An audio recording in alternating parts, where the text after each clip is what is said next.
నిన్న ముఖ్యమంత్రి చంద్రబాబు నాయుడు గారు అన్నమయ్య జిల్లాకు వెళ్ళినప్పుడు అక్కడ సంబేపల్లి మండలంలో ఒక ఐటీ ఎంప్లాయీ అని ఐటీ సాఫ్ట్వేర్ కంపెనీలో జనరల్ మేనేజర్ అంటూ సంవత్సరానికి 93 లక్షలు సంపాదిస్తున్నాను అని చెప్పి ఒక యువరాజ్ యాదవ్ అన్న చెప్పిన తర్వాత అది ఒక పెద్ద చర్చకు కారణమైంది. ఆ తర్వాత ఆయన కూడా ఒక వీడియో రిలీజ్ చేశారు, నన్ను ట్రోల్ చేయకండి, దీనివల్ల మానసికంగా ఇబ్బంది పడుతున్నా, జాబ్ కానీ ప్రమాదంలో పడే అవకాశం ఉందని చెప్పి ఆయన ఏదో చేసుకుంటూ పోయారు. అండ్ తెలుగుదేశం పార్టీ కూడా ఏమంటారు, ఒక బీసీ విద్యార్థి, ఒక బీసీ బిడ్డ అని వాళ్ళు రాశారు, సేమ్ పదమే రాశారులేండి. ట్విట్టర్లో కూడా అఫీషియల్గా టీడీపీ ట్విట్టర్ హ్యాండిల్స్లో, ఫేస్బుక్లో కూడా ఒక బీసీ బిడ్డ ఇంత సంపాదిస్తూ ఉంటే పెత్తందారి వైసీపీ వాళ్ళు సహించలేకపోతున్నారు, అది ఇది ఇట్లా ట్రోల్ చేస్తారా అని చెప్పి వాళ్ళు కనుక ఈ ట్రోల్స్ను ఖండించుకుంటూ ఒక ట్వీట్ చేశారు. నాకు టక్కన గుర్తొచ్చింది ఒకటి. ఒక ఐటీ కంపెనీలో అంట 93 లక్షలు సంపాదించే ఒక జనరల్ మేనేజర్ అట ఈ ట్రోలింగ్ వల్ల ఆయన బాధపడిపోతున్నారు, ఇమ్మీడియట్ ఒక వీడియో రిలీజ్ చేశారు, మానసికంగా ఆయన ఇబ్బంది పడుతుంది, అట్లా ట్రోల్ చేస్తారా అని చెప్పి ఆయనకు మద్దతుగా ఉన్న వాళ్ళు బాగానే ఉంది. ఇదే బ్యాచే కదా. ఇప్పుడు ఆయనకు మద్దతుగా ఎవరైతే పెడుతూ ఉన్నారు, ఇప్పుడు తెలుగుదేశం పార్టీ వాళ్ళు కనుక ఏదైతే వాళ్ళ హ్యాండిల్స్లో పెడుతున్నారు, ఈ బ్యాచ్లే కదా. కాకినాడ బెండపూడి విద్యార్థులు జగన్మోహన్ రెడ్డి గారిని కలిసి ఇంగ్లీష్ మాట్లాడితే పసికందులు 8వ తరగతి 9వ తరగతి 10వ తరగతి చదివే పిల్లల మీద ఏం ట్రోల్ చేశారా? మానసికంగా వాళ్ళ పరిస్థితి ఎంత దారుణంగా ఉండి ఉంటుంది, ఎంత అన్యాయం, ఎంత దుర్మార్గం.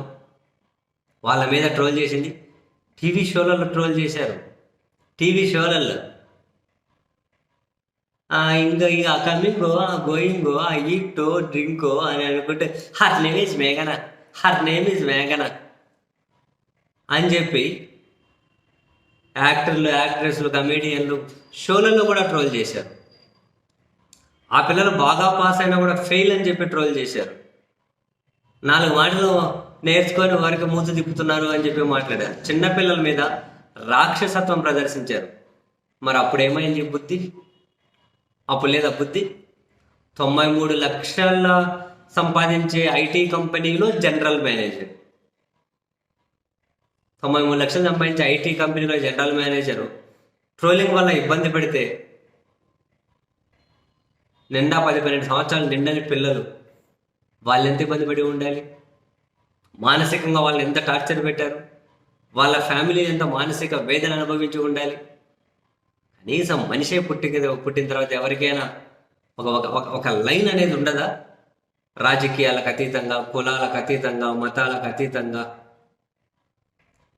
ఇటువంటి అన్నిటికీ అతీతంగా మనిషే పుట్టిన తర్వాత కాసేంత కొన్ని సెన్సిటివ్ కాంటెక్స్లో అయినా ఆ లైన్ అనేది ఒకటి ఉండదు.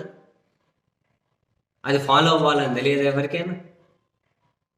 అసలు మనిషి అన్న తర్వాతనే కదా నువ్వు పార్టీలు, కులాలు, మతాలు ఇవన్నీ ఏమన్నా వచ్చేది.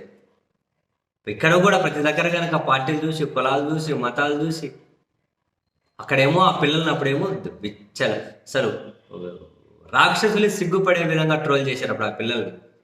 ఇతన్నైనా ఏ కంపెనీలో పనిచేస్తుండు, ఆ ఐటీ కంపెనీలో జనరల్ మేనేజర్ అని చెప్పి ఈ పొజిషన్లో, నాన్ ఐటీ కంపెనీ బ్యాంకింగ్ సెక్టర్స్లో మాత్రమే ఉంటాయి, లేదు ఈయన అబద్ధం చెప్పాడని చెప్పి మాత్రం ఇట్లా ఏమన్నా మాట్లాడుతున్నారేమో. కానీ ఆ పిల్లల్ని నువ్వు ఎంత అద్దుమానంగా ట్రోల్ చేశారంటే, కనీసం అప్పుడు ఆ పిల్లల్ని ట్రోల్ చేసిన వాళ్ళు ఇప్పటికైనా సిగ్గుపడాలి. ఆ పిల్లల్ని అప్పుడు ట్రోల్ చేసిన వాళ్ళు ఇప్పటికైనా కనుక సిగ్గుపడాలబ్బా. మరి సిగ్గుపడతారా?